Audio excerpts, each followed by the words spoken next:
Good evening sir, আমার নাম অসাদা জাগরা। আমি একজন আইনের ছাত্রী। প্রথমেই আমি আপনাকে ধন্যবাদ জানাই সন্ত্রাস ও ইসলামের উপর এই বক্তৃতা দেওয়ার জন্য। আমার প্রশ্ন হচ্ছে, আপনি কি মনে করেন হঠাৎ বেড়ে ওঠা সন্ত্রাসী সংগঠনগুলো সম্পর্কে, যেগুলো আসলে ইসলামিক আর তারা ইসলামের নামে যুদ্ধ করে? আর আপনি বলেছেন ইসলাম নির্দেশ দেয় যে নারী, শিশু, বৃদ্ধদের ক্ষতি করা বা হত্যা করা যাবে না, কিন্তু অনেক বোমা বিস্ফোরণ হয়েছে যেখানে নারী ও শিশুরা মারা গেছে। আপনি কি এটার সম্পর্কে কিছু বলবেন? Thank you. বোন, আপনি খুব প্রাসঙ্গিক প্রশ্ন করেছেন যে এটার কারণ কি সন্ত্রাসী সংগঠনের সংখ্যা বাড়ছে মুসলমানদের মধ্যে। অনেকগুলো বোমা বিস্ফোরণ, আর বিশেষ করে যখন ইসলাম বলে যে আপনি শিশুদের হত্যা করবেন না, এর কারণটা কি? আর এটা খুব সুন্দর একটা প্রশ্ন। ব্যক্তিগতভাবে বলছি, আবারও বলছি, ব্যক্তিগতভাবে আমি কোনো সাক্ষাৎকার নেইনি কোনো তথাকথিত 100% কট্টর সন্ত্রাসীর। তবে আমি কারণটা বলতে পারি, যুক্তি দিয়ে বলতে পারি কেন এই ঘটনাগুলো ঘটছে। প্রথমত, কিছু মানুষ হয়তো আসলেই নিরীহ মানুষের উপর অত্যাচার করছে। কিছু মুসলমান হতে পারে ভুল পথে চলছে, তারা হয়তো মানছে না কোরআনের নির্দেশ। যেমন প্রত্যেক গোষ্ঠীতেই কিছু কুলাঙ্গার থাকে, এদের মধ্যে একজন সন্ত্রাসী মানব ইতিহাসে। কে সেই লোক? সে হিটলার। সে হত্যা করেছিল 60 লক্ষ ইহুদিকে। তো আমি কি বলতে পারি খ্রিস্টান ধর্মের জন্য দায়ী? হিটলার খ্রিস্টান ছিল, তাই আমি বলতে পারি না যে যেহেতু হিটলার হত্যা করেছিল 60 লক্ষ ইহুদিকে, সেজন্য খ্রিস্টান ধর্ম দায়ী। সে একাই। যদি পৃথিবীর সমস্ত সন্ত্রাসী সংগঠনগুলো দেখেন, আমার সন্দেহ 60 লক্ষ হবে কিনা, কিন্তু হিটলার একাই মেরেছিল 60 লক্ষ। আবার দেখেন মুসলিনি তিনিও একজন খ্রিস্টান। তাই যেহেতু মুসলিনি হত্যা করেছে হাজার হাজার নিরীহ মানুষ, তার অর্থ এই না যে আমি খ্রিস্টান ধর্মকে এর জন্য দায়ী করব। তাই কুলাঙ্গার থাকতে পারে প্রত্যেক ধর্মেই। কুলাঙ্গার ওরা নিজেদের মুসলমান বলতেই পারে, আর এটা ভুল হতে পারে। 2 নম্বর পয়েন্ট, এটা হতে পারে ওই লোকগুলো হয়রানির শিকার। যদি প্রশ্ন করেন আজকে কোনো ইন্ডিয়ান দেশের স্বাধীনতার জন্য যুদ্ধ করছে না, আপনি কি দেখেছেন কোনো ইন্ডিয়ান স্বাধীনতার জন্য যুদ্ধ করছে? না। কিন্তু 100 বছর আগে অনেকেই করেছেন। তা আপনি যদি প্রশ্ন করেন ভাই জাকের, কেন 100 বছর আগে অনেক ইন্ডিয়ান তাদের স্বাধীনতার জন্য যুদ্ধ করত? কারণ ব্রিটিশ সরকার ইন্ডিয়া শাসন করত। এই কারণেই মানুষ স্বাধীনতার জন্য যুদ্ধ করত। আজকে ব্রিটিশ সরকার চলে গেছে, তাই কেউ আর স্বাধীনতার জন্য যুদ্ধ করছে না। সেজন্য হতে পারে এই মুসলমানরা হয়রানির শিকার হয়েছে, তাদের উপর অন্যায় করা হয়েছে। আর এই ধরনের ঘটনা পৃথিবীর বিভিন্ন জায়গায় ঘটছে, যেমন প্যালেস্টাইন। যদি আপনি ইতিহাস দেখেন তাহলে আপনি সেখানে দেখবেন, যদি আপনি ইতিহাস ঘাটেন আপনি দেখতে পাবেন যে তারা আসলেই হয়রানির শিকার হয়েছে। আর যখন কেউ তাদের সাহায্য করতে আসেনি, তাদের যা ছিল তাই নিয়ে তারা মোকাবেলা করেছে। যেমন ধরেন সেই ঘটনা যা বাইবেলে লেখা আছে, ডেভিড আর গোলিয়াথ একটা পাথরে আনাপ ছিল। তাই দোষটা আমাদেরই, আমরাই দায়ী, কারণ আমরা এই সমস্যার মূল কারণ খুঁজছি না। যদি কোনো সন্ত্রাসী সংগঠন থাকে, আমাদের সেখানে গিয়ে দেখতে হবে, খুঁজে বের করতে হবে কি কারণে তারা সন্ত্রাসের পথ বেছে নিয়েছে। শুধুমাত্র এভাবেই সমাধান করা যেতে পারে। তাদেরকে হত্যা করে সমস্যার সমাধান করা যাবে না। আপনি একজনকে হত্যা করবেন, 10 জন আসবে। আমাদেরকে কি করতে হবে? পেছনে ফিরতে হবে, দেখতে হবে কারণটা কি, কোন কারণে আপনারা এই পথ বেছে নিয়েছেন। আমাদের খুঁজে বের করতে হবে মূল কারণ। এখানে উদাহরণ হিসেবে বলা যায় প্যালেস্টাইন। যখন হিটলার হত্যা করেছিল 60 লক্ষ ইহুদিদের তাড়িয়ে দেওয়া হয়েছিল জার্মানি থেকে। আর তখন প্যালেস্টাইনরা বলেছিল আহলান ওয়া সাহলান, তোমরা আমার জ্ঞাতি ভাই, চলে এসো, আমাদের সাথে থাকো। ব্যাপারটা এরকম যে এক অচেনা লোককে বললাম কোনো অসুবিধা না, আমার ঘরে থাকো। কয়েক বছর পরে সে আমাকে ঘর থেকে তাড়িয়ে দিল। আর আমি যখন চিল্লাপাল্লা শুরু করলাম ঘরের বাইরে গিয়ে যে এই লোকগুলো আমার ঘর দখল করে নিয়েছে, তখন আপনি আমাকে সন্ত্রাসী বললেন। আমি কি সন্ত্রাসী? আমি আশ্রয় দিয়েছিলাম এক অচেনা লোককে, শুধুমাত্র মানবতার কারণে আশ্রয় দিয়েছিলাম আমার ঘরে। কয়েক মাস পরে সে আমাকে তাড়িয়ে দিল, আমি বললাম ঘর ফেরত চাই, আপনি আমাকে বললেন সন্ত্রাসী। কাকে দোষ দেব? দোষ আমাদেরই, আমরাই দোষী। আমাদেরই খুঁজে বের করতে হবে এই সমস্যার কারণটা কি। সর্বশক্তিমান আল্লাহ আমাদেরকে বুদ্ধি দিয়েছেন, এমনকি এই শক্তিও দিয়েছেন সবাইকে একত্রিত করার। যদি আপনি মূল কারণটা দেখেন, আপনি জানবেন যে কেন একজন মানুষ মরতে চায়। কে মরতে চায়? যে মানুষটা বলে যে আমি নিজে তো মরবই, তাহলে কেন আর কয়েকজন সঙ্গে নিয়ে মরবো না? তাহলে আপনি যদি কোনো মনোবিজ্ঞানীকে প্রশ্ন করেন, তিনি বলবেন যে মূল কারণে যেতে হলে এই লোকগুলোকে জিজ্ঞেস করতে হবে কেন তারা এসব করছে। আর অনেক সময় আপনি দেখবেন যে এর পেছনে কোনো না কোনো কারণ আছে। আর কারণটা হতে পারে তারা হয়রানির শিকার হয়েছে। আর কিছু মানুষ হতে পারে আসলে সন্ত্রাসী। কেউ মানুষকে ভয় দেখায় টাকার জন্য, কেউ খ্যাতির জন্য, কেউ রাজনীতির জন্য। তাই আমি একমত বোন, তবে বেশিরভাগই আমি মনে করি তাদের হয়রানি করা হয়েছিল, হতে পারে তারা মুসলমান, হতে পারে হিন্দু, হতে পারে খ্রিস্টান। একটা তীব্র প্রতিক্রিয়া দেখা দেবে যখন মানুষ আর সহ্য করতে পারে না, তার উপর যে অত্যাচার হচ্ছে, তখন সে প্রতিবাদী হয়ে ওঠে। আর মনোবৈজ্ঞানিক বলেন, আমি একজন ডাক্তার, আমি বলতে পারি যে তারা শোধ নেওয়ার চেষ্টা করবে, এটা মানুষের স্বভাব। তাহলে একজন মানুষ যে একটা আঙ্গুলও উঁচু করতে চায় না, কেন সে একটা বন্দুক হাতে তুলে নেবে? কেন? তাহলে আমাদের কি করতে হবে? আমাদের মূল কারণ খুঁজে বের করতে হবে আর চেষ্টা করে সমস্যার সমাধান করতে হবে। এটাই একমাত্র উপায় সবার ভালোর জন্য, যে এই সন্ত্রাস নিরীহ মানুষের উপর বন্ধ করতে হবে আর সব মানুষ যেন একসাথে থাকতে পারে এক জাতি হিসেবে। আমার নাম রবি কুমার, আমি একজন সফটওয়্যার ইঞ্জিনিয়ার। প্রথমেই আমি অনুরোধ করছি আমার ইন্ডিয়ান ভাইদের যে সবসময় 11ই সেপ্টেম্বরকে যুক্ত করবেন না সন্ত্রাসের সাথে, কারণ অনেক ঘটনাই ঘটছে ইন্ডিয়াতে। প্রায় 20,000-এরও বেশি লোক মারা গেছে কাশ্মীরে, 2,000 মুসলমান ভাই মারা গিয়েছে গুজরাটে। তাই এখানে অনেক ঘটনাই ঘটে যাকে যুক্ত করা যায় সন্ত্রাসের সাথে শুধু ইন্ডিয়াতে। যেমন আমরা যোগ করতে পারি 13ই সেপ্টেম্বরকে সন্ত্রাসের সঙ্গে, আর যেদিন আকসাদামের মন্দিরে কিছু লোক ঢুকেছিল তাকে যুক্ত করা যায় সন্ত্রাসের সাথে। আমি ধন্যবাদ জানাই মিস্টার জাকির নায়েককে জেহাদ সম্পর্কে ভুল ধারণাগুলি পরিষ্কার করার জন্য। আমার প্রশ্নটা হলো যে আপনি বলেছিলেন শুধুমাত্র একজন লোকের কারণে একটা দেশকে আক্রমণ করা যায় না। এখন আমি আপনাকে একটা কাল্পনিক ঘটনা বলি। ধরেন আমি গেলাম কোন একটা আরব দেশে, আমি খুব বড় ক্ষয়ক্ষতি করলাম, আমি সেখানে লক্ষ কোটি মানুষ মারলাম, তারপর আমি ইন্ডিয়াতে চলে এলাম। তারপর সেই দেশটা প্রমাণ দিল আমাকে, প্রমাণ দেখালো ইন্ডিয়ার সরকারকে, এই বলে যে লোকটা আমাদের দেশে এই ক্ষয়ক্ষতি করেছে। আর ইন্ডিয়ার সরকার বারবার বলছে যে প্রমাণটা যেটা তোমরা দেখিয়েছ সেটা যুক্তিপূর্ণ না। আর সেই প্রমাণটা দেখেছে অন্য দেশগুলো, তারা সবাই একমত। এখন ধরেন সেই দেশটা বারবার বলার পরও আমাকে ফেরত দেয়া হচ্ছে না, তখন কি কি পদক্ষেপ নিতে পারে এই দেশটা? একটু প্লিজ, আমি এখনো শেষ করিনি। এই দেশটার ব্যাপারে প্রমাণ আছে, আগেও ঘটেছে যে ছিনতাই করা বিমান তাদের দেশে এসেছে, তারা উৎসাহ দিয়েছে ছিনতাইকারীদের, তারা সন্ত্রাসীদের সুযোগ দিয়েছে সেই ছিনতাই করা বিমানটি নিয়ে সেই দেশ থেকে পালিয়ে যাওয়ার জন্য। যদি এই হয় দেশটার অবস্থা, তাহলে কি কি পদক্ষেপ নিতে পারে সেই অভিযোগকারী দেশটির ব্যাপারে? আপনি বলেন, ধরেন আমি আসলাম, অনেক ক্ষয়ক্ষতি করে ফেরত আসলাম ইন্ডিয়ার সরকার আমাকে ফেরত দেওয়ার জন্য তৈরি না। আর যে প্রমাণগুলো দেওয়া হয়েছে, আর ইন্ডিয়ার সরকার বারবার বলছে যে প্রমাণ আপনারা দিয়েছেন তা অকাট্য নয়, কি পদক্ষেপ নিতে পারে তখন সেই দেশটা? ভাই, আপনি খুবই সুন্দর একটা প্রশ্ন করেছেন। এটা খুবই প্রাসঙ্গিক প্রশ্ন, খুবই সুন্দর একটা তুলনা যেসব ঘটনা ঘটছে 11ই সেপ্টেম্বর বাদে, যদিও আপনি নিজেই ফিরে গেছেন 11ই সেপ্টেম্বরে। যদি আপনি যান সৌদি আরবে অথবা অন্য কোনো আরব দেশে, যদি ক্ষয়ক্ষতি করেন এবং সৌদি আরব প্রমাণ দেয় এখানে যে আপনি আসলেই একজন অপরাধী, যদি ইন্ডিয়ান সরকার একমত না হয়, সৌদি আরব বা অন্য কোনো আরব দেশ বোমা মেরে আমাদেরকে উড়িয়ে দিতে পারে না। এই অনুমতি দেওয়া হয়নি। ইসলামে এই অনুমতি দেয় না যে হতে পারে আপনি একজন অপরাধী, হতে পারে আপনি লক্ষ লক্ষ মানুষ মেরেছেন, তারা এসে আপনাকে ধরতে পারে যদি ক্ষমতা থাকে। তারা বোমা মারতে পারে না নিরীহ লোকদের, এটা তারা করতে পারে না, এটার অনুমতি ইসলাম দেয় না। একই ঘটনা দেখেন এখানকার পরিস্থিতি, কাশ্মীর, গুজরাট, ওই আকসাদামে। আমি বলবো আগে যাই ঘটে থাকুক না কেন, কেন 2 সন্ত্রাসী ভিতরে ঢুকেছিল? ইসলাম ধর্মে আপনি মন্দির ধ্বংস করতে পারেন না, আপনি ধর্মীয় লোকদের হত্যা করতে পারেন না। কেউ যদি কোনো মন্দিরে যায় যেখানে উপাসনা করা হয়, গির্জায় যায় আর নিরীহ লোকদের হত্যা করে, এটা কোরআনের বিরুদ্ধে, এটা কোরআনের বিপক্ষে, তাই নিন্দা জানাবো। শুধু এই কারণে যে ওই 2 জন লোক যে কারণে থাকুক, তাদের কাছে একটা চিঠি ছিল যে তারা বিশ্বাস করে তারা এসেছে তাহারিক কিসাস থেকে। কিসাস একটা আরবি শব্দ যার অর্থ প্রতিশোধ নিতে পারেন। আর ওই চিঠিতে বলা হয়েছে যে এর কারণ হলো হতে পারে তাদের পরিবারকে হত্যা করা হয়েছে। যদি তাদের পরিবারকে হত্যাও করা হয়, তাও আপনার কোনো অধিকার নেই ওই 44 জনকে হত্যা করার। কারণটা হতে পারে অন্য কিছু, কিন্তু কাজটা ছিল ভুল।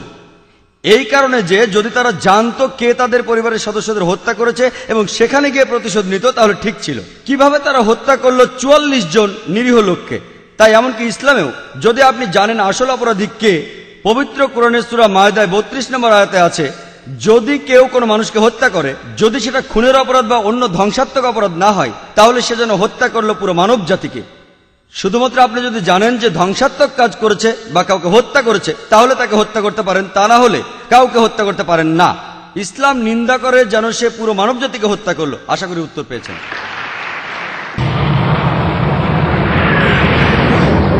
আসসালামু আলাইকুম ব্রাদার। ব্যক্তিগতভাবে আমি এই প্রশ্নটা করতে চাই। বর্তমানে সামাজিক, রাজনৈতিক আর ধর্মতাত্ত্বিক প্রেক্ষাপটের সামনে আজকের পৃথিবীতে যা দেখছি, আমি খুব দ্বিধাদ্বন্দ্বে আছি যে কোন পক্ষে যাব। আমি এটাও বুঝছি না যে কোনটা ঠিক আর কোনটা ভুল। যাবতীয় কুসংস্কারকে বাদ দিয়ে এটা আজকে প্রমাণিত যে বিশ্বাসীদের কাজকর্ম দিয়েই কোনো ধর্মকে বিচার করা যায়। এই যুক্তিটা ধরে নিয়ে কিভাবে আমি মনস্থির করব, কিভাবে আমি আমার বিশ্বাসকে ঠিক রাখব। বেশ কিছু ব্যাপারে মতামতের অমিল হচ্ছে আমার সাথে আমার সঙ্গী সাথীদের। ব্যক্তিগতভাবে আপনি কি সমর্থন করবেন সাদ্দাম হোসেনকে, পারস্যের মুজাহিদ যোদ্ধাদের, প্যালেস্টাইনে আত্মঘাতী যোদ্ধার মৃত্যুকে?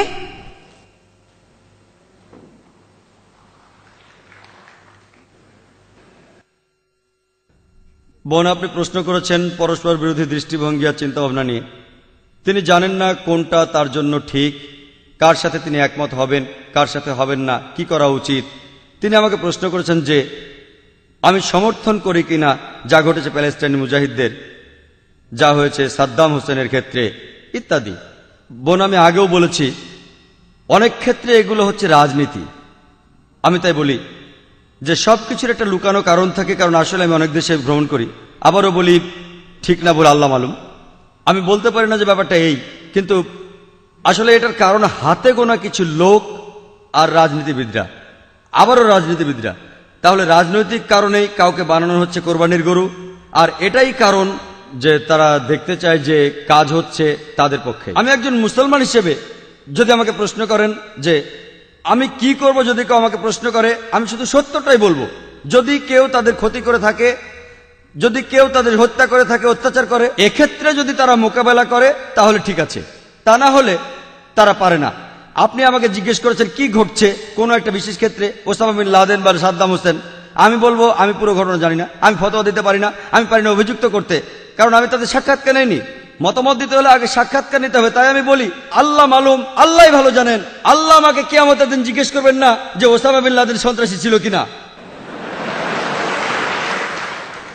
আমি বলবো যদি সে কিছু ভুল করে থাকে, যদি সে নিয়ম নীতি ভাঙে কোরআন ও সুন্নাহর, তাহলে সে খারাপ। যদি সে নিয়ম না ভাঙে সে ভালো।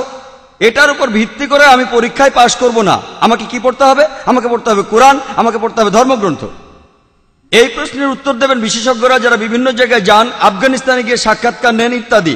আর আমরা যেগুলো খবরের কাগজেও দেখে থাকি। আপনাকে বা আমাকে একজন মুসলমান হিসেবে সর্বশক্তিমান আল্লাহ তাআলা কিয়ামতের দিন জিজ্ঞেস করবেন না সাদ্দাম হোসেন যে একজন সন্ত্রাসী, সে ব্যাপারে কি তুমি একমত? আমরা বলতে পারি আল্লাহ মালুম, আমরা জানি না। আমরা তাদের সমর্থনও করি না, তাদের নিন্দাও করি না। যদি অকাট্য প্রমাণ থাকে একজন লোকের বিরুদ্ধে, কোন মুসলমানের বিরুদ্ধে যে কোনো কাজ করেছে যেটা প্রমাণিতভাবে কোরআনের বিপক্ষে, আমরা তাকে নিন্দা জানাবো। কিন্তু যদি প্রমাণ না থাকে, যেটা হলো আংশিক প্রমাণ, আমাদের থাকতে হবে নিরপেক্ষ। এটাই কোরআন বলে। আর আপনার বিশ্বাস দুর্বল হবে না বোন, আপনার বিশ্বাসের ভিত্তি হবে সেই সত্যি যা বলা আছে ধর্মগ্রন্থে। সবচেয়ে ভালো উপায় যেভাবে বিশ্বাস আনা যায় তা হলো কোরআন পড়া। আপনি কোনো খুঁত পাবেন না কোরআনে, আপনি পরস্পর বিরোধী কিছু পাবেন না কোরআনে। যদি আপনি আরবি ভাষা বুঝতে না পারেন তাহলে আপনাকে পড়তে হবে অনুবাদ। এই যে এই বইটি লিখেছেন আব্দুল্লাহ ইউসুফ আলী, আর এই অনুবাদটা বাইরের দোকানেও পাওয়া যায়। তাই বোন, আপনি যদি পড়েন কিভাবে জীবন ধারণ করতে হয় কোরআনের নির্দেশ অনুযায়ী, ইনশাআল্লাহ বিশ্বাস হবে মজবুত। আর বিশ্বাস করেন আপনি মোটেও লজ্জা পাবেন না মূল নীতিগুলো মেনে চলতে ইসলামে। আপনার যদি যুক্তিবুদ্ধি থাকে তাহলে আপনি বুঝবেন কেন এই নীতিগুলো প্রণয়ন করা হয়েছে। আপনি বিশ্বাস করেন বোন, আমি ঘুরে বেড়াই পৃথিবীর বিভিন্ন দেশে, আমি কথা বলি, আমার মাথায় টুপি আছে, আমার দাড়ি আছে, আমি অনেক পশ্চিমা দেশে গিয়েছি, কখনো কোনো সমস্যায় পড়িনি। মাঝে মধ্যে কোনো মানুষ হয়তো প্রশ্ন করেছে, কিন্তু কোনো সমস্যা হয়নি। মানে কেন আমি ভয় পাবো সত্যি কথা বলতে? তাহলে যদি আপনার জ্ঞান থাকে ধর্মগ্রন্থ সম্পর্কে আর আপনার যুক্তিবুদ্ধি থাকে, আপনি গর্ববোধ করবেন। এমনকি আপনিও নিজেকে বলবেন আমার মতো, হ্যাঁ আপনিও নিজেকে বলবেন মৌলবাদী। আসসালামু আলাইকুম, আমি মোহাম্মদ ফজলুর রহমান আব্দুল্লাহ। স্যার, আমি বলতে চাচ্ছি 11ই সেপ্টেম্বর নিয়ে। আমি এ ব্যাপারে কিছু বলতে চাই। আমার প্রশ্নটা হলো যে আমি চাকরি করি এই ছেলে, আমাদের দেয়া হয়েছে একটা হ্যান্ডবুক যেখানে লেখা আছে দায়িত্ব আর কর্তব্য। হ্যান্ডবুকটার প্রথম পৃষ্ঠার উপর লেখা আছে ভগবদ গীতার শ্লোক। আমি শ্লোকটা বলছি।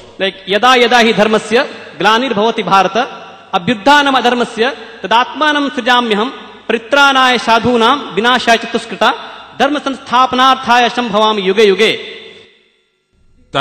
তারা বিশেষ করে উল্লেখ করেছে যে परित्राणाय साधूनां विनाशाय चतुष्कृता। যদি আপনি চান রক্ষা করতে সত্যকে অথবা ভালোকে, আপনাকে দূর করতে হবে খারাপ জিনিসকে, অন্য কোনো উপায় নেই। ঠিক আছে, তারপর আমি বলছি ওই শেষের দিকের শ্লোকটা হলো যে धर्म संस्थापनार्थाय संभवामि युगे युगे। এর অর্থ হলো আমি সব যুগেই, ঈশ্বর বলেছেন যে আমি সব যুগেই পৃথিবীতে আসি, কিন্তু আমাদের বিশ্বাস হলো, আমার হিন্দু ভাইদের বিশ্বাস হলো আমি সব যুগেই পৃথিবীতে আসি। আমি বলবো মিস্টার জাকির নায়েককে এটার ব্যাখ্যা করতে, এই যে বিশ্বাসগুলো আমাদের আছে এগুলো ঠিক না ভুল। ধন্যবাদ। আমি আবারও অনুরোধ করছি দর্শক এবং ভলেন্টিয়ারদের, আমরা প্রশ্ন আশা করছি অমুসলিমদের কাছ থেকে, যাতে তাদের ভুল ভাঙাতে পারি, আর তারপর মুসলমানদের কাছে আসব। তারা তো অনেক অনুষ্ঠানে উপস্থিত থাকছেন, আমি চাইবো অমুসলিমরা বেশি করে প্রশ্ন করুন। আপনারা তো সুযোগ পান না, প্রত্যেকদিন ইসলামের উপর প্রশ্ন করার। ভাই একটা প্রশ্ন করেছেন, তার আগে একটা মন্তব্য করেছেন যে প্রমাণ একটা আছে ইন্টারনেটে আসল নকলের, সেটা হলো ওসামা বিন লাদেন নাকি নকল। আবারও এই প্রমাণটাতেও সন্দেহজনক কিছু থাকতে পারে। তাই আমি এক পক্ষ নিয়ে বলছি না আপনি যে প্রমাণটা পেয়েছেন সেটা ঠিক, এই প্রমাণটাও কারো বানানো হতে পারে যে লাদেন আমেরিকার শত্রু। তাই আমি এই প্রমাণটা তো বিশ্বাস করি না। আপনাকে হতে হবে নিরপেক্ষ। আপনি কোনো পক্ষ নিয়ে বলতে পারেন না যে হ্যাঁ ভাই ঠিক বলেছেন। জানেন এই প্রমাণটা দিয়েছে, আর এই প্রমাণটা কারো বানানো হতে পারে, যেমন ঘটেছিল তেহেলকাতে। আপনি জানেন তেহেলকা, সেই অডিও ক্যাসেট আর ভিডিও ক্যাসেট। তো এই সব কিছু মিডিয়ার মনোযোগ আকর্ষণের ফোন দিয়ে, আমি মিডিয়ার লোক, আমরা জানি, আমরা চাইলে সবকিছু বদলাতে পারি, খুবই সোজা। মিডিয়াতে কোনো কিছু বদলে দেওয়া খুবই সোজা। আমি দেখাতে পারি যে কথা আপনি বলেছেন সে কথা আপনি মিডিয়াতে কোনোদিনই বলেননি, এটা খুবই সোজা। মিডিয়ার কথা বাদ দেই, আবারও বলছি জানি না ঠিক না ভুল, আল্লাহ মালুম, কোথাও কোনো প্রমাণ নেই। আপনার প্রশ্নে আসি। ভাই যে উদ্ধৃতি দিলেন সেটা আছে ভগবদ গীতার 4th অধ্যায়ে। তিনি উদ্ধৃতি দিয়েছেন, তবে বলেননি কোথা থেকে। সেটা হলো ভগবদ গীতার 4th অধ্যায়।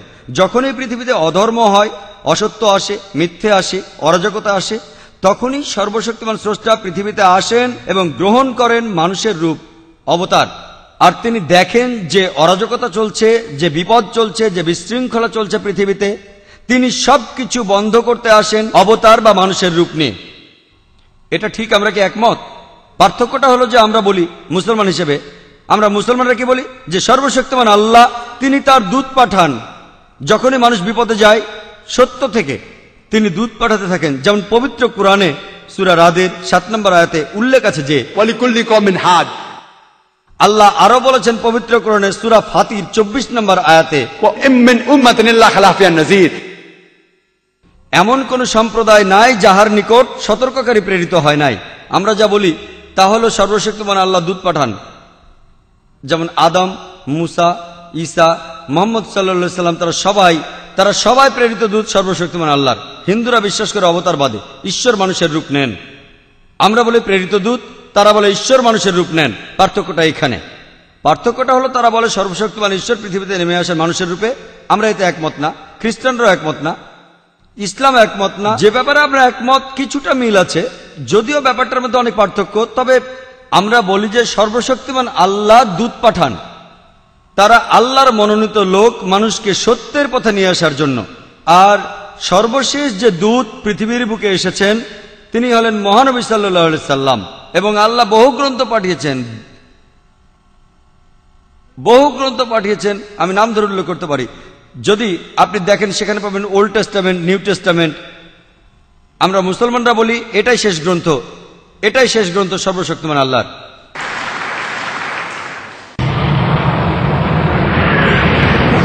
গুড ইভিনিং স্যার, আমার নাম রাজকুমার, আমি মেডিকেল ফাইনাল ইয়ারের ছাত্র, স্ট্যানলি মেডিকেল কলেজে। আমার প্রশ্নটা হলো, ইন্ডিয়ান মুসলমানরা কেন সবসময় ইন্ডিয়ান সিভিল কোর্টের বিরোধিতা করে? কেন ইন্ডিয়ার মুসলমানরা কমন সিভিল প্রসিডিওর কোর্টের বিরোধিতা করে? ধন্যবাদ।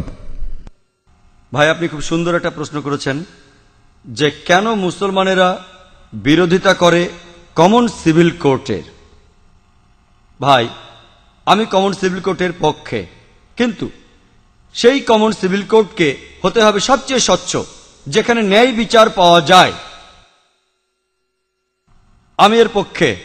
এমনকি যদি ইন্ডিয়ার সমস্ত মুসলমানেরা এর বিরোধিতা করে, আমি ডাক্তার জাকির নায়েকের পক্ষে, এবং আমি তর্ক করতে রাজি, আমি কথা বলতে রাজি আছি, যুক্তির সাথে আলোচনা করতে, কোন নিয়মটা সবচেয়ে সেরা, কোন আইনটা সবচেয়ে সেরা, আর আপনারাই বের করেন যে আইনটা সবচেয়ে বাস্তবসম্মত, সেটা প্রয়োগ করুন। আমি এখানে বলবো যে সারা ইন্ডিয়াতে কমন সিভিল কোর্ট একটাই থাকুক, ক্রিমিনাল কোর্টও, শুধু সিভিল কোর্ট কেন, কমন সিভিল কোর্ট থাকুক, কমন ক্রিমিনাল কোর্টও থাকুক। কিন্তু আমাদের আগে ঠিক করতে হবে যে কোন আইনটা সবচেয়ে সেরা। যেমন একজন হিন্দু মহিলা আমাকে জিজ্ঞেস করেছিলেন যে কেন ইসলাম একজন পুরুষকে একাধিক স্ত্রী রাখার অনুমতি দেয়। আমি উত্তর দিয়েছিলাম এবং প্রশংসা পেয়েছিলাম।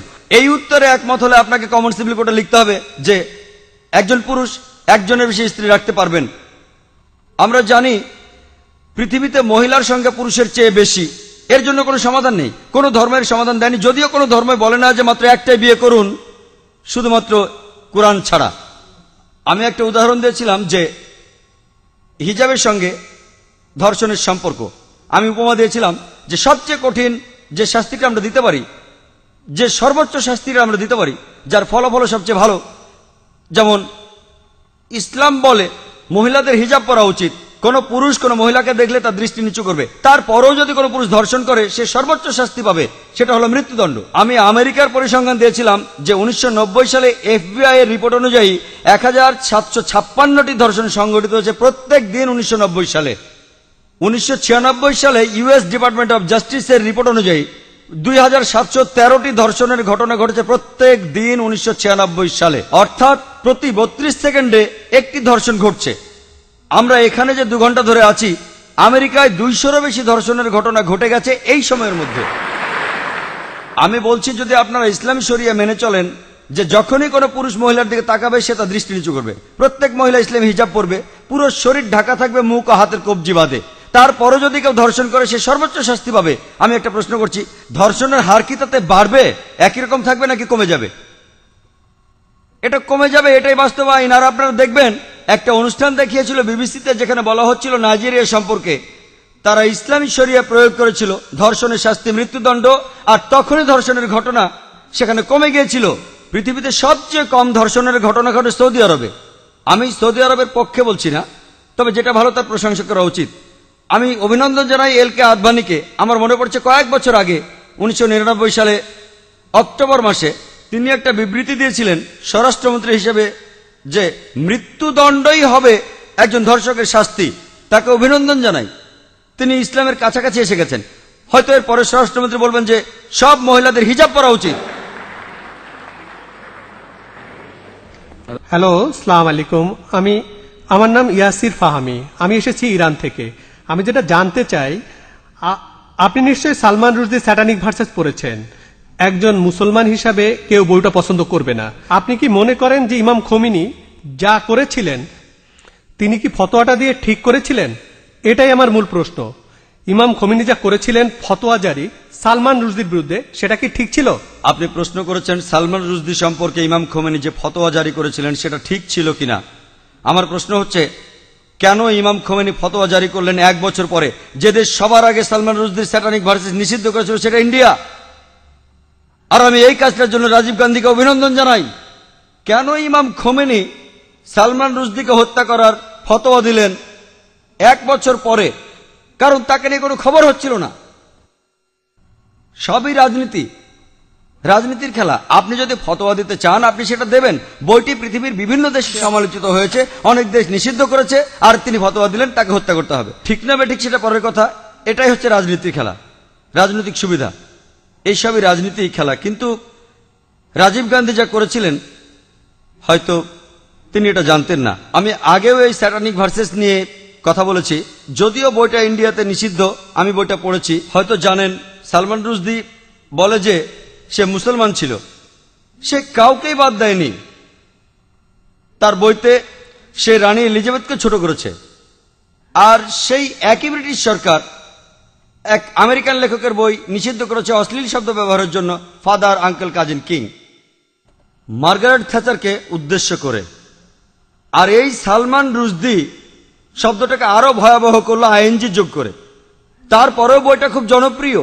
তাহলে একজন আমেরিকান লেখক, তার বইটা নিষিদ্ধ হলো 4টা অক্ষর থ্যাচারকে বলার জন্য, আর এই লোক সালমান রুশদি সেটাকে ভয়াবহ করলো আইএনজি দিয়ে, সেই একই মার্গারেট থ্যাচারকে উদ্দেশ্য করে, কিন্তু সে পেল পুরস্কার। কেন? কারণ সে ইসলামের নিন্দা করেছে, এতে তারা খুব খুশি। আর আপনি কি জানেন সে বাদ দেয়নি রাম সীতাকেও? এদেরকে শ্রদ্ধা করে বেশিরভাগ ইন্ডিয়ান, তাদেরকেও ছোট করেছে। আমি শব্দটা আর বলতে চাই না, সে তাদেরকেও ছোট করেছে, তাদেরকেও ছাড়েনি। আর অনেক লোকই সেটা সমর্থন করে। তাই রাজীব গান্ধী সম্ভবত জানতেন না, কিন্তু পরে তিনি বইটা পড়ে বুঝতে পেরেছেন যে কাউকে সেখানে বাদ দেওয়া হয়নি। তাহলে কেউ যদি সব সময় নিন্দা করে, পবিত্র কোরআনে সূরা মায়দার 33 নম্বর আয়াতে উল্লেখ আছে যে যদি কোনো ব্যক্তি আল্লাহর বিরুদ্ধে যুদ্ধ করে আর তার নবীর বিরুদ্ধে, অনেকগুলো পদ্ধতি আছে। একটা হচ্ছে তাকে মৃত্যুদণ্ড দিন, ক্রুশবিদ্ধ করুন, বিপরীত দিক থেকে হাত পা কেটে ফেলুন, অথবা দেশ থেকে বহিষ্কার করে দিন। আর এই আইন শুধু কোরআনে নয়, এটা বাইবেলেও আছে। যদি আপনি বুক অব লেভিটিকাস পড়েন, সেখানে আছে যদি কেউ ধর্মের বিরুদ্ধাচরণ করে তাকে পাথর নিক্ষেপ করে হত্যা করো। এমনকি একজন পথিকও তাকে পাথর নিক্ষেপ করতে পারে যে ধর্মের বিরোধিতা করে। তাহলে এই আইন সব ধর্মগ্রন্থে আছে, শুধুমাত্র ইসলামে নয়, বেশিরভাগ ধর্মগ্রন্থেই এ কথা আছে। হতে পারে খ্রিস্টান ধর্ম, হতে পারে ইসলাম ধর্ম, হতে পারে ইহুদি ধর্ম। স্রষ্টার বিরোধিতা যদি নিশ্চিতভাবে ঈশ্বরের বিরোধিতা করা হয়, অন্য কোনো দেশে সীমা নাই। আমরা এখান থেকে ফতোয়া দিতে পারি না যে তাকে হত্যা করা হবে ইত্যাদি। যদি সেই দেশে ইসলামের আইন থাকে, কেউ স্রষ্টার বিরোধিতা করলে তার জন্য নির্দিষ্ট আইন এবং কিছু নিয়ম কানুন আছে। কিন্তু রাজনীতিবিদরা যা করেন, মুসলমান রাজনীতিবিদ হোক অথবা অমুসলমান রাজনীতিবিদ হোক, আমি দুঃখিত, আমি কোনো রাজনীতিবিদকে ছোট করতে চাচ্ছি না, সবাই না হলো আমি বলবো বেশিরভাগ, আপনি দেখবেন তারা নিজেদের সুবিধার জন্য আপোষ করছে। আর ঠিক এই কারণেই বলা হয়ে থাকে যে ধর্ম আর রাজনীতি দুটো আলাদা জিনিস, কিন্তু তারা ধর্মকে ব্যবহার করে হাতিয়ার হিসেবে খ্যাতি অর্জনের জন্য। মানুষ এই কাজটাই করে। আমাদের বোঝা উচিত যে ফতোয়া দিয়েছিলেন খোমেনি, আমার মতে এটা রাজনৈতিক ফায়দা লুটারি কৌশল। কিন্তু বইটা নিষিদ্ধ করেছিলেন রাজীব গান্ধী, সেটা ঠিক ছিল। তিনি নিষিদ্ধ করেছিলেন প্রথম, আর এখন এই নিষেধাজ্ঞা তুলে নেওয়া হচ্ছে। আমি জানি না এই নিষেধাজ্ঞা আছে না তুলে নিয়েছে। এই নিষেধাজ্ঞা তুলে নেওয়ার জন্য দাবি এসেছিল। তবে কেউ যদি স্রষ্টার বিরোধিতা করে, ইসলাম বলে, খ্রিস্টান ধর্ম বলে, খ্রিস্টান ধর্মে তাকে পাথর মেরে হত্যা করতে হবে। ইসলাম ধর্মে 4টা পথ আছে, হত্যা থেকে বহিষ্কার পর্যন্ত। খ্রিস্টান ধর্মে একটাই পথ, শুধুমাত্র পাথর মেরে হত্যা করা। ইসলামে 4টা পথ আছে, বেছে নিতে পারেন। খ্রিস্টান ধর্মে শুধুই পাথর মেরে হত্যা করা। আশা করি আপনি উত্তরটা পেয়েছেন। গুড ইভিনিং স্যার, আমি টি অনুরাগনী, একজন আইনের ছাত্রী। আমার ধারণায় সন্ত্রাসবাদ বন্ধ করা যায়, নিদিম পক্ষে কমানো যায় যদি মানুষকে সহিষ্ণুতা শেখানো যায়। ইসলাম কি সহিষ্ণুতা সম্পর্কে কোনো উপদেশ দেয়? আর যদি দিয়ে থাকে, যাদের উপর ইসলাম ধর্মে এই দায়িত্বগুলো রয়েছে, মানে আমার মনে হয় ইসলাম ধর্মে, আমি আসলে শব্দগুলির সাথে পরিচিত না। হিন্দু ধর্মে যেমন গুরু আছেন, তেমনি ইসলাম ধর্মে যারা উপদেশ দেন অন্য মুসলমানদের, তো সেসব ক্ষেত্রে তারা কি সহনশীলতা সম্পর্কে কোনো শিক্ষা দেন? বোন, আপনি সুন্দর একটা প্রশ্ন করেছেন। ঠিকই বলেছেন যে সন্ত্রাস কমানো যায় সহনশীলতা চর্চার মাধ্যমে। ইসলাম সহনশীলতা শেখায় কিনা, ইসলামের ধর্মীয় নেতারা তারা সহনশীলতা শিক্ষা দেন কিনা? বোন, আমি আগে বলেছি, বেশ দ্রুতই বলেছিলাম, আমি এটার উপরে খুব একটা গুরুত্ব দেইনি। অনেকগুলো শর্তের একটা, যে কোনো মানুষের জন্য জান্নাতে যেতে হলে, বেহেশতে যেতে হলে, স্বর্গে যেতে হলে, সেটা হলো সহনশীলতা। পবিত্র কোরআনে সূরা আল আসরের 1 থেকে 3 নম্বর আয়াতে বলা হয়েছে যে ওয়াল আসর ইন্নাল ইনসানা লাফি খুসর ইল্লাল্লাযিনা আমানু ওয়া আমিলুস সলিহাতি ওয়া তাওয়াসাউ বিল হাক্কি ওয়া তাওয়াসাউ বিস সবর। মহাকালের শপথ, মানুষ অবশ্যই ক্ষতিগ্রস্ত, কিন্তু উহারা নহে যাহারা ঈমান আনে ও সৎকর্ম করে এবং পরস্পরকে সত্যের উপদেশ দেয়, এটা বলে দাওয়া। আর সহনশীলতা ও ধৈর্যের উপদেশ দেয়। সহনশীলতা হলো জান্নাতে যাওয়ার অন্যতম একটি শর্ত। যদি আপনি সহনশীল না হন, সূরা আসর অনুযায়ী আপনি বেহেশতে যেতে পারবেন না। শুধু সহনশীল হলেই চলবে না, অন্য মানুষকেও সহনশীলতার পথে আনতে হবে। তবে সহনশীলতা শব্দটার অনেক রকম অর্থ করা যায়, আর বিশেষজ্ঞরাও বলবেন সহনশীলতারও একটা সীমা আছে। সহনশীলতা বলতে কি বোঝেন? ভালো, কেউ যদি আপনার সাথে অন্যায় কিছু করে, আপনি প্রতিশোধ নিলেন না, খুব ভালো। কতদিন করবেন? তাই সহনশীলতারও একটা সীমা আছে। আর ইসলাম ধর্মে জালিম সেই লোক যার কাজ হলো জুলুম করা। অর্থাৎ আপনি বলতে পারেন যে ক্ষতি করে সবার। জালিম রয়েছে দুই প্রকার, এক প্রকার সে ক্ষতি করে অন্য মানুষের, আরেক প্রকার সে ক্ষতি করে নিজের। দুই প্রকার জালিম রয়েছে, দুইজনকে বলা হয় জালিম। একজন জুলুম করে অন্যের উপর, আরেকজন করে জুলুম নিজের উপর। আমাদের প্রিয় নবী সাল্লাল্লাহু আলাইহি সাল্লাম বলেছেন, এর উল্লেখ আছে সহিহ মুসলিম হাদিসে, যদি তোমার চোখের সামনে অন্যায় কিছু ঘটে, যদি তুমি পারো সেটা বন্ধ করো তোমার হাত দিয়ে। যদি হাত দিয়ে বন্ধ করতে না পারো, বন্ধ করো তোমার মুখ দিয়ে, তোমার জিহ্বা দিয়ে। যদি জিহ্বা দিয়ে বন্ধ করতে না পারো, অন্ততপক্ষে মনে মনে নিন্দা করো যে কাজটা অন্যায়। আর তুমি যদি এটা করো, তুমি একেবারে নিচের স্তরের বিশ্বাসী, নিচের স্তরে। তাই আমাদের কি করতে হবে? সহনশীল হতে হবে, অন্যকে হতে বলতে হবে। যেমন আল্লাহ বলেছেন পবিত্র কোরআনে সূরা বাকারার 153 নম্বর আয়াতে, ইন্নাল্লাহা মাস-সাবিরিন, নিশ্চয়ই আল্লাহ সবরকারীদের সাথে আছেন। যখন তুমি সবর করো, খেয়াল রাখবে যেন সীমা অতিক্রম না করে। এরও একটা সীমা আছে, সহনশীলতার একটা সীমা আছে। কোনো কিছু সীমা ছাড়ানোর আগে যদি আপনি দেখেন একজন মহিলাকে ধর্ষণ করা হচ্ছে, আপনি ওই মহিলাকে বলতে পারেন না সহ্য করেন, সমস্যা নেই। যদি আল্লাহ আমাকে শক্তি দিয়ে থাকেন, আমি যদি দেখি একজন মহিলা ধর্ষিত হচ্ছেন, আমি সেটা বন্ধ করার চেষ্টা করবো হাত দিয়ে। যদি না পারি তাহলে বলবো, আরে ভাই সাহেব ধর্ষণ করবেন না। মুম্বাইয়ের একটা খবর, একটা বাচ্চা মেয়ে, 13 বছরের একটা বাচ্চা মেয়ে, তাকে ধর্ষণ করেছে এক লোক। সেখানে 5 জন যাত্রী ছিল, তাদের মধ্যে একজন আপত্তি তুলল, সবাই বাধা দিয়েছিল। আরে 5 জন লোক একটা মাতালকে আটকে দিতে পারতো, 5 মাতাল, কিন্তু তারা কিছুই করেনি। মানবতার হয়েছেটা কি? মানুষ আজ কোথায় গিয়ে দাঁড়িয়েছে? 5 জন জোয়ান লোক সামলাতে পারে না একজন মাতালকে, যে মেয়েটাকে ধর্ষণ করছে। এটা কি সহনশীলতা? আমি বলবো কাপুরুষতা। সেজন্য আমি বলছি, যদি এই 5 জন লোক সন্ত্রাসী হতো, সন্ত্রাসী মানে যারা অসামাজিকদের মনে ভয় জাগায়, ওই মাতালটা এই কাজ করার সাহস পেত না। তাহলে বোন, আমরা উৎসাহ যোগাবো, চেষ্টা করব যাতে মানুষ আরো সহনশীল হয়, একই সাথে তারা যেন কাপুরুষ না হয়। খেয়াল রাখতে হবে অসামাজিক যা কিছু আছে সেগুলো যেন কমে যায়। আর সবাইকে একসাথে চেষ্টা করতে হবে, দেখতে হবে ওই লোকগুলো, ওই অসামাজিক লোকগুলো যেন অন্যায় থেকে বিরত থাকে। আশা করি উত্তর পেয়েছেন। হ্যালো, আমার নাম দীপক, আমি একজন চার্টার অ্যাকাউন্টেন্ট। আমি আপনাকে একটা প্রশ্ন করতে চাই, সেটা হলো, স্যার, তালিবান সরকার একটা ফতোয়া জারি করেছিল বামিয়ানে বৌদ্ধ মূর্তি ধ্বংস করার জন্য। বলা হয়েছিল সেটা ইসলামের বিরুদ্ধে। আমি জানতে চাই এটা আসলে ইসলামের বিরুদ্ধে কি না। এটা কি আসলে সেই পথ যেটা শয়তানের দেখানো পথ, যে ব্যাপারে মুসলমানদের সতর্ক থাকতে হবে? ভাই, আপনি যে প্রশ্নটা করেছেন একই প্রশ্ন আমাকে করা হয়েছিল আমি যখন সুরাটে বক্তৃতা দিচ্ছিলাম। ঘটনাটা ঘটার মাত্র কয়েকদিন পরের কথা, তখন এটা বেশ গরম খবর ছিল। তালেবানরা ধ্বংস করছিল সেই সময় বামিয়ানের বুদ্ধ মূর্তিগুলো।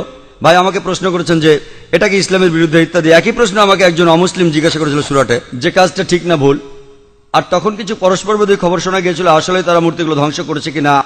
আর তাই তখন আমি বলেছিলাম যে আমি জানি না ওগুলো ধ্বংস করা হয়েছে কিনা, কিন্তু আজকে আমরা জানি যে এটা সত্য ঘটনা, ধ্বংস করা হয়েছে। কাজটা ঠিক না ভুল, আমি যা বলতে পারি যে আমি বিভিন্ন ধর্মের একজন ছাত্র হিসেবে বলছি, ঠিক না ভুল সেটা পরে বলছি।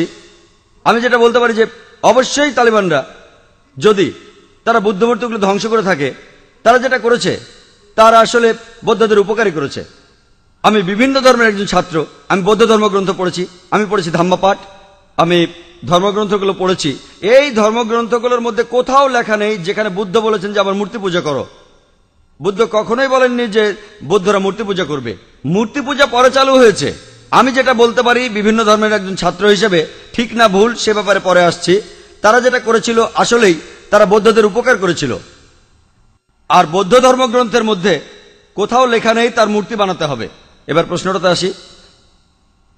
এই প্রশ্নটা আমাকে এক সাংবাদিক করেছিল ব্যাঙ্গালোরে, যে শুধু এই কারণে ইসলাম মনে করে মূর্তি পূজা করা একেবারে নিষিদ্ধ। অন্য ধর্মে আছে, খ্রিস্টান ধর্ম বলে, যদি আপনি পড়েন ওল্ড টেস্টামেন্ট, এটা বলা হয়েছে বুক অব ডিউটেরোনমিতে 5 নম্বর অধ্যায়ে 7 থেকে 9 অনুচ্ছেদে। এছাড়াও বুক অব এক্সোডাসে 20 নম্বর অধ্যায়ে 3 থেকে 5 নম্বর অনুচ্ছেদে বলা হয়েছে, আমাকে ছাড়া অন্য কারো উপাসনা করো না, আমার উপাসনা করতে কোনো প্রতিমা তৈরি করো না, আমার কোনো রূপক তৈরি করো না উপরের স্বর্গ, নিচের পৃথিবী অথবা পৃথিবীর নিচের সমুদ্র থেকে। তাদের সামনে নতজানু হয়েও না, তাদের সেবা করো না, কারণ আমি ঈশ্বর সৃষ্টিকর্তা খুব ঈর্ষাপরায়ণ। তাই খ্রিস্টান ধর্ম অনুসারে, ইহুদি ধর্ম মতে মূর্তি তৈরি করে তাকে ঈশ্বর বলা একেবারে নিষিদ্ধ, একইভাবে নিষিদ্ধ ইসলামেও। তো আমি যখন উত্তর বললাম তারা বৌদ্ধদের উপকার করলো, তখন প্রশ্ন করেছিল যে মূর্তি ভেঙে এই তালেবানরা তারা কি দুঃখ কষ্ট দেয়নি লক্ষ লক্ষ বৌদ্ধদের? আমি বলেছিলাম হ্যাঁ। তাহলে ইসলাম কি অনুমতি দেয় লক্ষ লক্ষ বৌদ্ধদের দুঃখ কষ্ট দেওয়ার? আমি সেই সাংবাদিককে প্রশ্ন করেছিলাম, কি করা যাবে যদি ইন্ডিয়ান সরকার ধরে ফেলে বেশ কিছু ড্রাগস, কোকেন, ব্রাউন সুগার, যার দাম 10 কোটি টাকা, প্রায় $1.5 মিলিয়ন দামের ড্রাগস ধরলো, তারা কি করবে ইন্ডিয়ান সরকার? সেই সাংবাদিক বললেন যে ইন্ডিয়ান সরকার সেটা পুড়িয়ে ফেলবে। আমি বললাম ভালো। তারপর বললাম, আপনি কি জানেন এই পৃথিবীতে লক্ষ লক্ষ মানুষের কাছে ড্রাগস ঈশ্বর? তাহলে আপনি কি ইন্ডিয়ান সরকারের সাথে একমত হবেন না, তাদের বিপক্ষে যাবেন যে তারা ধ্বংস করেছে লক্ষ লক্ষ মাদক সেবীদের ঈশ্বরকে? কারণ ইন্ডিয়ান সরকার মনে করে যে ড্রাগস ক্ষতি করে শরীরের জন্য, তারা যা করছে ঠিক করছে, যদিও সেটা কষ্ট দিচ্ছে লক্ষ লক্ষ ড্রাগ এডিক্টেডদের, কিন্তু এটা ঠিক না জেনেই তারা পুড়িয়ে ফেলছে। আপনি সেখানে গিয়ে ইন্ডিয়ান সরকারকে বলতে পারেন না যে কেন ড্রাগস পড়াচ্ছেন, এডিক্টেডদের খারাপ লাগবে। তাই একইভাবে আফগানিস্তান, সেখানকার সরকার, এটা তাদের সম্পত্তি, ওই মূর্তিগুলো তাদের সম্পত্তি। যদি তারা এই কাজ করতো অন্য কোনো দেশে তাহলে আপত্তি জানাতে পারতেন। তারা তাদের দেশে এটা করেছে, এটা তাদের সম্পত্তি, তাদের পছন্দ হলে তারা রাখবে, ইচ্ছে হলে ধ্বংস করে ফেলবে। আমরা আপত্তি জানানোর কে? আমরা কে? আর এছাড়াও যদি আপনি দেখেন যে লোকজন নিজেদের মধ্যে বলাবলি করছে যে ইন্ডিয়ান সরকার খুবই সহনশীল। আপনি কি জানেন যে বোম্বেতে যখন আপনি ডোমেস্টিক এয়ারপোর্টে আসবেন, সান্টা ক্রুজ এয়ারপোর্টে, যেখানে একটা বড় মূর্তি ছিল মহাবীরের, হোটেল জালের ঠিক সামনেই মূর্তিটা ছিল নগ্ন। তারপর লোকজন আপত্তি জানালো, তখন মূর্তিটার সামনে একটা দেয়াল তুলে দেয়া হলো। তারপর কয়েক মাস পরে তারা সরিয়ে ফেললো মূর্তিটা। এই একই লোকগুলি যারা আপত্তি জানালো মূর্তির ব্যাপারে, সেই লোকগুলো নিন্দা জানাচ্ছে আফগানিস্তানকে। কেন? একই লোকগুলো আপত্তি জানালো রাস্তার উপর একটা মূর্তির ব্যাপারে। দেখলেন? আপনি কি জানেন ইন্ডিয়াতে জৈন ধর্মের অনুসারীর সংখ্যা আফগানিস্তানের বৌদ্ধদের চেয়ে বেশি? তাই যখন বোম্বের সরকার সেই মূর্তিটাকে সরিয়ে ফেললো, যাকে মনে করা হয় ঈশ্বর, যাকে মনে করেন তীর্থঙ্কর জৈনরা, আর জৈন ধর্মের অনুসারীর সংখ্যা ইন্ডিয়াতে যারা আছে আফগানিস্তানের বৌদ্ধদের চেয়ে বেশি, সেই সময় কি আপত্তি তোলেনি? আর যখন আফগানিস্তান সরকার এটা করছে তখন আপনি আপত্তি জানাচ্ছেন কেন? এই দুই মুখ নীতি। কারণটা হচ্ছে ওয়ার্ল্ড ব্যাংক। জৈনরা কি দুঃখ পায়নি যখন জৈনরা একটা মূর্তি রাখলো মহাবীরের, যাকে তারা মনে করে তীর্থঙ্কর? আপনি কেন আপত্তি জানাবেন? ঠিক তখনই সবাই বলে উঠলো যে সরাতে হবে মূর্তিটা, সরাতে হবে মূর্তিটা। আর সেই লোকগুলো আপত্তি আর নিন্দা জানাচ্ছে, কেন তোমরা ধ্বংস করলে বামিয়ানদের বুদ্ধ মূর্তিগুলো? দুমুখ নীতি। আর তাই আমাদের মানুষ হিসাবে নেওয়া উচিত একমুখ নীতি। এক একবার এক এক রূপ ধারণ করা, এই নিয়ম ভালো না। আমি যেটা মনে করি এটা তাদের সম্পত্তি। ধরেন একজন অমুসলিম একটা বাড়ি কিনলো, সেই ঘরের মধ্যে খোদাই করা আছে কাবা শরীফ, ধরেন কাবা শরীফ। যদি সেই অমুসলিম কাবা শরীফ পছন্দ না করে সেটা ঢেকে ফেলে, কে আপত্তি জানাবে? যদি কেউ। আর বিশ্বাস করেন, যদি কোনো মুসলমান যদি সে তৈরি করে কোন মূর্তি মোহাম্মদ সাল্লাল্লাহু আলাইহি ওয়াসাল্লামের, আপনি যদি সেই মূর্তি ধ্বংস করেন, সারা বিশ্বের মুসলমান যদি আপনার বিপক্ষে থাকে, আমি ডাক্তার জাকির নায়েক আপনার পক্ষে থাকবো। কারণ মোহাম্মদ সাল্লাল্লাহু আলাইহি ওয়াসাল্লামের মূর্তি তৈরি করা সম্পূর্ণ নিষেধ। যদি কোনো মুসলমান পাগল মোহাম্মদ সাল্লাল্লাহু আলাইহি ওয়াসাল্লামের মূর্তি তৈরি করে এবং তার পুজো করে, আর আপনি একজন অমুসলিম যিনি ইসলাম সম্পর্কে জানেন, আপনি যদি সেই মূর্তি ধ্বংস করেন, যদি সারা বিশ্বের মুসলমান আপনার বিপক্ষে থাকে, আমি ডাক্তার জাকির নায়েক আপনার পক্ষে থাকবো।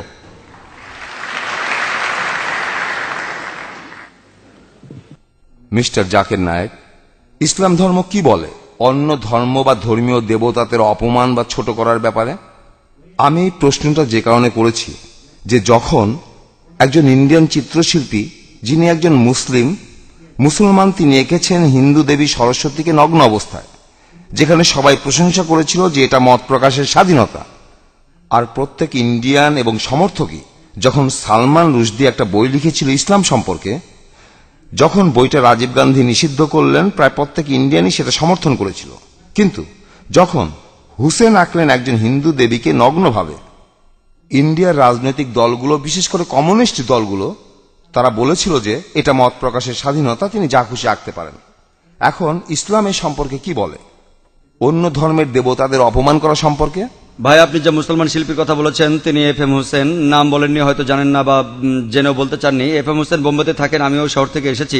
তিনি কিছু ছবি এঁকেছেন সরস্বতী দেবীর নগ্নভাবে, আর অনেক সাংবাদিকই তাকে সমর্থন করেছেন যে এটা মত প্রকাশের স্বাধীনতা। আপনি আমার মতামত জানতে চান? প্রথম কথা, কোনো মহিলা দেবী হোক বা না হোক, তার নগ্ন ছবি আঁকা ইসলামে সম্পূর্ণ হারাম, হোক সে মুসলিম বা অমুসলিম। এটা একেবারে অনৈতিক, অমানবিক। কেন আপনি আপনার মেয়েকে বিক্রি করবেন? কেন আপনি পিছিয়ে যাবেন?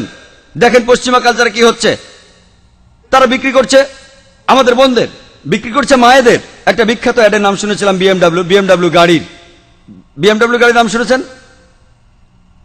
এটা অনেকটা মার্সিডিজের মতো, ধনী লোকদের জন্য মার্সিডিজ খুব দামি একটা গাড়ি। সেই বিজ্ঞাপনে আমি দুঃখের সাথে বলছি, আমি শুনেছিলাম যে এক মহিলা বিকিনি পরে দাঁড়িয়ে আছে, গাড়ির সামনে উপরে লেখা আছে তাকে পরীক্ষামূলকভাবে চালানো শুরু করো এখনই। কাকে? গাড়ি না মেয়েটাকে? গাড়ির সামনে ওই মেয়েটার কি প্রয়োজন ছিল? তাহলে এই সবকিছুই মত প্রকাশের স্বাধীনতার নামে মেয়েদের অপমান করা। FM হোসেন যা করেছেন সেটা সম্পূর্ণ ভুল। মূল প্রশ্নতে আসি, আপনি কি সমালোচনা করতে পারেন অন্যান্য ধর্মের দেবতাদের? পবিত্র কোরআনে সূরা আনামের 108 নম্বর আয়াতে উল্লেখ আছে যে তাদের নিন্দা করো না, তাদের ছোট করো না যারা অন্য কারো উপাসনা করে আল্লাহকে বাদ দিয়ে, বরং তারাই না জেনে নিন্দা করে আল্লাহ সুবহানাহু ওয়া তাআলার। কোরআন বলছে নিন্দা করো না ওই দেবতাদের যারা তাদের উপাসনা করে আল্লাহকে ছাড়া, বরং তারাই না জেনে নিন্দা করে আল্লাহ সুবহানাহু ওয়া তাআলার। তাই ইসলাম ধর্মে এটা নিষিদ্ধ।